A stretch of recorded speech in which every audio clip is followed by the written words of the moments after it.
एक बड़ी खबर आपको शुरुआत में बताएंगे। अफगानिस्तान में तालिबानी कब्जा कर चुके हैं और इसी बीच भारतीय सूत्रों के हवाले से बड़ी खबर आ रही है और बड़ी खबर ये कि सरकार ने एयर इंडिया को निर्देश दिए हैं काबुल से भारतीयों की निकासी के 2 विमान तैयार। तो सूत्र ये जानकारी दे रखे हैं इमरजेंसी स्थिति के लिए स्टैंड बाय पर 2 विमान रखे गए हैं। अब भारत सरकार की सबसे बड़ी प्राथमिकता ये है कि जो लोग भी तालिबान में भारतीय फंसे हैं उनको वापस लाया जाए। हालांकि तालिबान ये दावा कर रहा है कि भारतीयों पर किसी तरह का हमला या कुछ भी नहीं कहा जाएगा। इससे पहले तालिबान की ओर से कहा गया था कि भारतीय दूतावासों को भी किसी तरह की कोई हानि या नुकसान नहीं पहुंचाया जाएगा। लेकिन भारतीय सरकार भारतीयों के लिए बेहद गंभीर है और चिंतित भी है। चिंतित होना वाकई बनता भी है क्योंकि तमाम देश अपने अपने नागरिकों को वापस ले जाने में जुटे हैं। यहां तक कि अमेरिका भी अपने नागरिकों को, इससे पहले जो जवान तैनात थे उनके परिजनों को सुरक्षित बाहर ले जाने में जुटा है। अब बड़ी खबर सूत्रों के हवाले से ये आ रही है कि एयर इंडिया के जो विमान थे उनको स्टैंड बाय पर रखा गया है। इससे पहले एक विमान भारत वापस लौट चुका है। 129 यात्री वापस आ चुके हैं। ये तस्वीरें आप देख रहे हैं काबुल एयरपोर्ट से। ये तस्वीरें आपके सामने, बड़ी संख्या में लोग अपने अपने देश लौट रहे हैं। ये सिलसिला जारी है क्योंकि लोगों में दहशत है, लोगों में डर है, लोगों में खौफ है। ये अपने आप में वाजिब है पूरी तरह से क्योंकि जो कुछ भी हुआ, चंद दिनों में तालिबान ने एक बार फिर से अफगानिस्तान पर कब्जा कर लिया है। वहां के नागरिकों में तो डर है कि साथ ही दूसरे देशों के जो लोग थे वो सेफ अपने देशों में वापस लौटने के लिए, अपनी सरजमीन वापस लौटने के लिए पूरी तरह से बेताब दिख रही है और कह सकते हैं कि यही अंतिम विकल्प है अपने आप में। ये तस्वीरें देखिए, कितनी बड़ी संख्या में लोग इस विमान में सवार होकर स्वदेश लौट रहे हैं।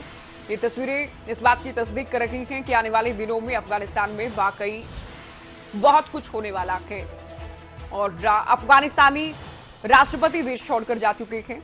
उनकी ओर से कहा गया कि मैं नहीं चाहता था कि किसी तरह से खून बहे लोगों का नागरिकों के साथ गलत हो और इसी के चलते मैंने ये विकल्प चुना है।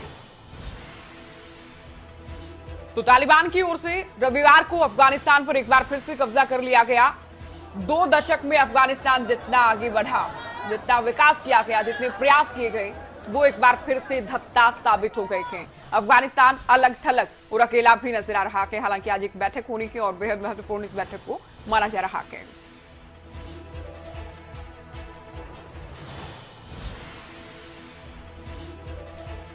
तो चलिए सीधे आपको लिए चलते हैं क्योंकि चर्चा और विश्लेषण बहुत जरूरी है। डिफेंस एक्सपर्ट पीके सहगल साहब हमारे साथ जुड़े हैं। सहगल साहब, बहुत स्वागत है आपका खबरें अभी तक पर।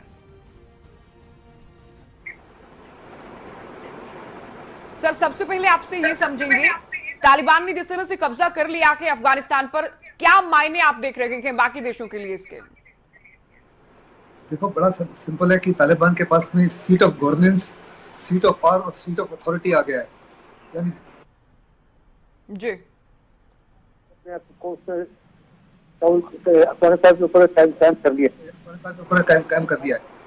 तो उन्होंने साफ तौर पे कुछ 5-6 स्टेटमेंट्स किए हैं। उन्होंने कहा कि जो उनके अपने लोग हैं उनको डरने की आवश्यकता नहीं है, उनके खिलाफ कोई कार्रवाई नहीं की जाएगी। दूसरा, उन्होंने सारी एम्बेसीज को इंश्योरेंस दिया है कि वो किसी प्रकार से किसी एम्बेसी को हमला नहीं करेंगे, इसलिए बेशक अपने लोगों को मत निकालिए, लेकिन उनकी बात पे किसी को विश्वास नहीं है। तीसरा, उन्होंने कहा है कि वो अपनी सरजमी को नहीं इस्तेमाल होने देंगे किसी नेबरिंग नेशन के खिलाफ, और हिंदुस्तान को भी आश्वासन दिया कि तालिबान किसी भी हालत में हिंदुस्तान को किसी प्रकार का नुकसान नहीं पहुंचाएगा। लेकिन ये तमाम आश्वासन जो है टेम्पररी है, कोई भी इनको बिलीव करने के लिए तैयार नहीं है। एक बारी अफगानिस्तान में अपने आप को स्थापित कर लेते हैं, उनका क्या रवैया रहेगा, क्या एटीट्यूड रहेगा, क्या आगे का रवैया रहेगा, इसके बारे में किसी को कुछ मालूम नहीं है। लेकिन सारे के सारे जो है चिंतित है। हिंदुस्तान को तो बहुत जबरदस्त झटका लगा है। हमारी जो इन्फ्लुएंस है वो इसमें काफी ज्यादा कमी आएगी।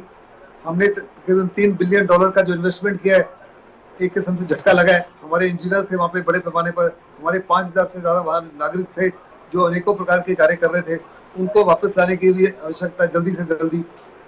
तीसरा जो है, इस तमाम एरिया में इंस्टेबिलिटी आएगी, रिफ्यूजी इन्फ्लक्स होगा, हिंदुस्तान में भी रिफ्यूजीज आएंगे। और सबसे बड़ी चिंता है कि वायलेंस जो है कश्मीर में बढ़ सकती है। पाकिस्तान और ISI ने बहुत बड़े पैमाने पर तालिबान की हर प्रकार से मदद की है और वो चाहेगा कि अफगानी और तालिबानी को कश्मीर की तरफ बढ़ा जाए। लेकिन मुझे नहीं लगता कि तालिबान जो है पाकिस्तान की बात मानेगा। पाकिस्तान की कोशिश थी कि अफगानिस्तान में एक कमजोर सरकार बने जो हमेशा ही पाकिस्तान के ऊपर निर्भर रहे। बिल्कुल। तालिबान को एक बहुत बड़ा फायदा हुआ है कि उनको 3,50,000 जो अफगान नेशनल आर्मी थी वो मिल गई, हथियार मिल गए, उनको एयरफोर्स मिल गई, इसलिए एक बड़ी स्ट्रांग गवर्नमेंट होगी, ना कि कमजोर गवर्नमेंट। और ये स्ट्रांग गवर्नमेंट मुझे साफ तौर पे लगता है पाकिस्तान के लिए और चाइना के लिए खतरा होगी। जी इनिशियली पाकिस्तान और चाइना को फायदा हो सकता है, लेकिन मिड बिल्कुल टर्म और लॉन्ग टर्म में दोनों देशों को बहुत नुकसान होगा। नुकसान झेलना मुझे होगा, इसमें आपने किसी ठीक प्रकार का कहा। कोई अच्छा सहगल साहब, ऐसा क्या रहा कि घुटने टेक दी गई अफगान की ओर से? कोई लड़ाई नहीं लड़ी गई, कोई जंग नहीं की गई, कोई बचाव का भी प्रयास नहीं किया गया, कोई अटैक नहीं किया गया, इतना लाचार कैसे हो गया अफगानिस्तान? देखो, बड़े साफ तरीके पे जो चीफ ऑफ आर्मी स्टाफ थे अफगानिस्तान आर्मी के, वो खुद उनके साथ मिले हुए थे, उन्होंने समझौता किया हुआ था। जी अगर आप मज़ार शरीफ में देखो तो कोर कमांडर 2000 सैनिकों के साथ में हथियार डाल दिए। उसको देखने के बाद जो दोस्तम थे वॉरलॉर्ड, उन्होंने देखा कि जब आर्मी ने हथियार डाल दिए तो उन्होंने भी हथियार डाल दिए। बिल्कुल सारी जगह आर्मी ने किसी प्रकार से कोई रेजिस्टेंस ऑफर ही नहीं की।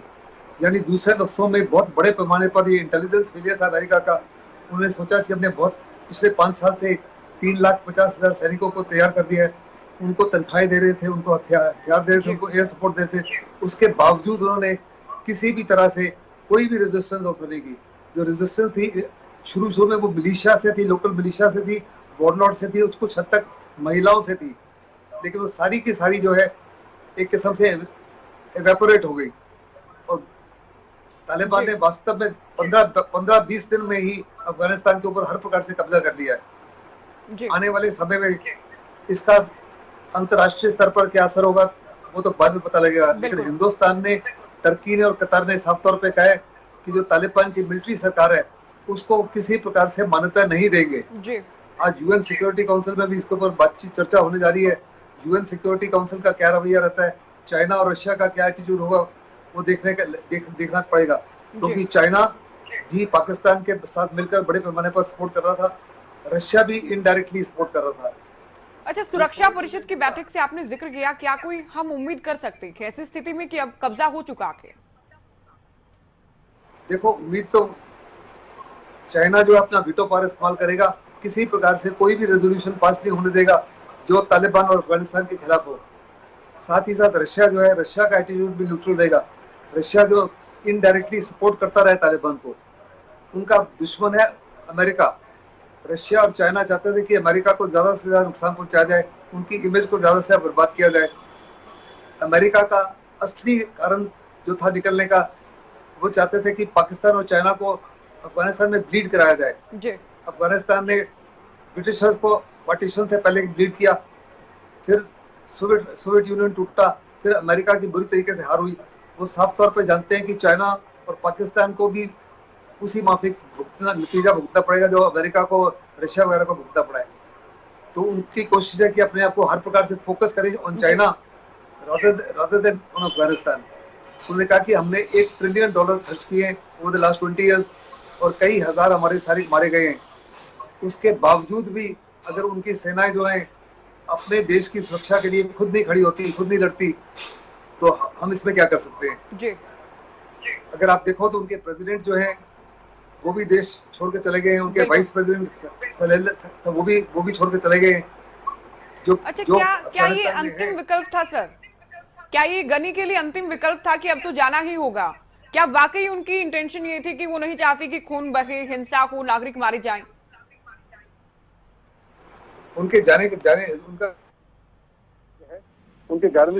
का मुख्य कारण था कि अगर वो वहां से नहीं जाते तो जी। नजीब की तरह उनको भी फांसी दी जाती। वो अपने आप को बचाने के लिए वहां से भागे हैं। जी ये उनका कहना कि नहीं चाहते थे खून खराबा हो, ये गलत बात है। आखिर तक उनकी पूरी कोशिश थी।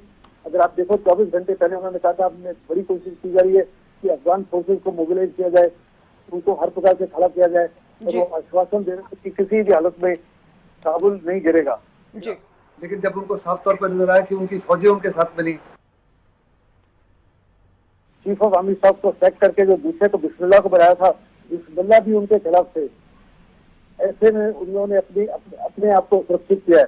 जी और तजाकिस्तान में चले गए, कजाकिस्तान में चले गए। उनका फाइनल डेस्टिनेशन क्या होगा वो तो पता नहीं, बिल्कुल लेकिन तालिबान की बड़ी कोशिश है वो तमाम जो नेबरिंग कंट्रीज है सेंट्रल एशिया, उसमें पता करने की कोशिश कर रहे हैं कि वो किस माफिक का उनको जी किस अच्छा, किस किस अमेरिका माफी का की, उनको। सर आप अमेरिका की बात कर रहे थे, अमेरिका को लेकर भी थोड़ा आप समझाइएगा। जवानों को वापस बुला लिया गया, वो अमेरिका का स्टैंड, और अब जो स्टैंड है तालिबान को लेकर, अफगानिस्तान को लेकर, कैसे समझा जाए? क्या चाहता था अमेरिका और अब क्या चाहता है अमेरिका? देखो, अमेरिका की इनिशियली तो कोशिश थी कि हर प्रकार से जो अफगान नेशनल आर्मी है उसको इतना मजबूत किया जाए कि वो कल तालिबान के खिलाफ खड़ा हो सके। जी। लेकिन अफगान नेशनल आर्मी बिल्कुल भी तालिबान के खिलाफ खड़ी नहीं हो सकी। उन्होंने एकदम से हथियार डाल दिए, उनका मोराल और मोटिवेशन गिर गया। वो इसलिए गिरा क्योंकि अमेरिका ने अफगानिस्तान के अंदर से अपनी फोर्सेस को मिडनाइट में इवैक्यूएट किया, चोरी छुपे। और जब अमेरिकन फोर्सेस वहां चोरी छुपे मिडनाइट में निकल गई, अपने अपना असला वसला भी छोड़कर, जिसको बड़े पैमाने पर तालिबान ने लूट लिया, तो एक किस्म से साफ तौर पे अफगान नेशनल आर्मी को मैसेज था कि भाई अमेरिका के ऊपर अब काउंट नहीं कर सकते। जी। अमेरिका ने बहुत बड़े पैमाने पर अफगानिस्तान को लेट डाउन किया है, वहां के लोगों को लेट डाउन किया है, खास करके वहां के महिलाओं को लेट डाउन किया है। जी। सबसे बड़ी चिंता भी दुनिया को जो है वो वहां की महिलाओं को लेकर है। बिल्कुल। तालिबान ने जिन जिन प्रोविंसेस को कैप्चर किया है उसमें बड़े पैमाने पर उन्होंने दोबारा जुल्म डालने शुरू कर दिए। बिल्कुल। वो साफ तौर पे कह रहे हैं कि इस्लामिक स्टेट होगा, शरिया लॉ होगा। उन्होंने ये भी कहा है कि स्टोनिंग नहीं होगी और एग्जीक्यूशन नहीं होगी, लेकिन शरिया कोर्ट्स अगर हुक्म देते हैं स्टोनिंग करने के लिए जी। और एग्जीक्यूशन के लिए तो तब जरूर किया जाएगा। सर अंतिम तो सवाल बड़ा आपसे, लाजमी। अंतिम सवाल आपसे। भारत लगातार अफगानिस्तान की मदद करता रहा, भारत ने निवेश भी किया, भारत ने हाथ आगे बढ़ाकर अफगानिस्तान को उठाने की कोशिश भी की, लेकिन अब जो हुआ है, आपको क्या लगता है कि बेहतरीन विकल्प क्या है भारत के सामने, और जो भी विकल्प भारत आजमाएगा या चुनेगा उसका दूरगामी परिणाम आप क्या देखते हैं विश्व पटल पर? मुझे लगता है इस समय तो गवर्नमेंट ऑफ इंडिया भी थोड़ी कंफ्यूज है कि उनको क्या करना चाहिए। पहले था कि चाहे कुछ हो जाए वो जी। तालिबान की सरकार को मान्यता नहीं देंगे, लेकिन जब बाकी सरकारों ने मान्यता दे दी तो हिंदुस्तान एक किस्म से आइसोलेट हो जाएगा। बिल्कुल। दूसरा, हमारी कोशिश थी कि हम हर प्रकार से अफगानिस्तान को मिलिट्री एड दें other than forces on ground. अभी तो तालिबान का कब्जा हो गया तो that military add is out of question. तीसरा जो हमारा है कि हमारी जो जितनी भी वहां पे नागरिक है उनको सुरक्षित वापस ले लिया जाए बिल्कुल। और तालिबान को कन्विंस किया जाए कि हिंदुस्तान जो है अफगानिस्तान का हजारों साल से मित्र है। हिंदुस्तान किसी हालत में अफगानियों का नुकसान नहीं चाहता और वो चाहेगा कि जिस माफी के दोस्ताना रिश्ते पिछली सरकार के साथ है उसी माफी के दोस्ताना रिश्ते अभी भी हों। बिल्कुल। लेकिन हिंदुस्तान की कोशिश होगी टू इंश्योर कि वहाँ पीस और स्टेबिलिटी हो। उनकी कोशिश होगी कि वहाँ पे जो लड़कियों के खिलाफ कार्रवाई कर रहे हैं, अभी सही कह रहे हैं 15 साल से बड़ी लड़कियां जो है उनको तालिबानीज के साथ शादी करनी होगी। जो 45 साल से ज्यादा उम्र की विडो हैं उनको भी तालिबानीज के साथ ही जी। रिश्ते नाते जोड़ने होंगे। तो ऐसे में हिंदुस्तान नहीं चाहता ये चीजें होने के लिए, लेकिन हिंदुस्तान की कोशिश होनी चाहिए कि ओआईसी कंट्रीज, जीसीसी कंट्रीज, जो मुस्लिम कंट्रीज हैं उनको अपने साथ लेके जी। उनका प्रेशर पड़ सकता बिल्कुल। है। हिंदुस्तान का कोई प्रेशर नहीं पड़ सकता एज ऑफ नाउ। ठीक है आपने। सर बहुत शुक्रिया, आप हमारे साथ जुड़े और अपने विस्तार से बताया कि क्या स्थिति है, क्या इसके परिणाम हो सकते हैं और क्या मायने हैं। तो बहुत शुक्रिया वक्त देने के लिए।